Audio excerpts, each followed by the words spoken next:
Now we're done with the majority of the material on use cases, leaving a final special topic: misuse cases. So far we've been talking about normal use cases, which describe the desired interaction between a user of the system and the system itself. But it is also possible to use use cases to describe undesired interactions between users and systems, and we call these misuse cases. Sometimes they're called abuse cases. Why on earth would you want to describe undesirable interactions? Shouldn't the requirements just specify the desired future state, leaving all the undesirable interactions out of scope? Well, yes and no. Some undesired interactions are already specified in exception cases. So we certainly do not want the system to come down, but if it does, we are ready for it because we have specified in the use cases exception flows how the system should handle it. But with misuse cases, we're really talking about a different type of situation, where the user is purposely misusing the system. Why would someone do this? Well, sometimes people will attack a website or a network or another system in order to bring the system down.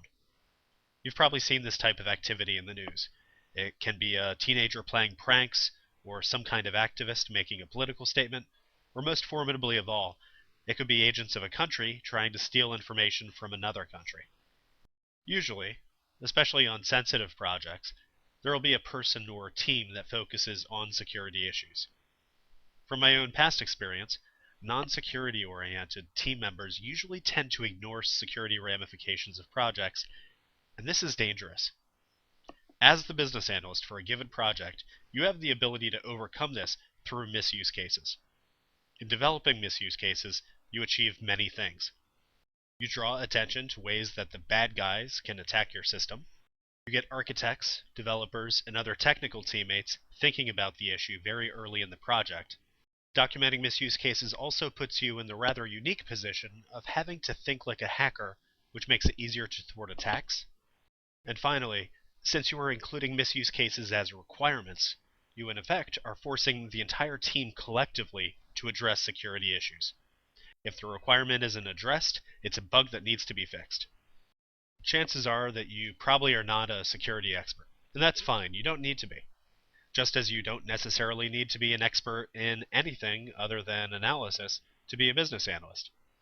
However, you do need to engage with security experts within your organization and elicit their requirements, just as you do with business sponsors and others.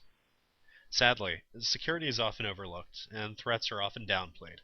So when you engage with your security experts, advising them that you are concerned about security and you want their advice on how to harden your system, they'll be very eager to help you.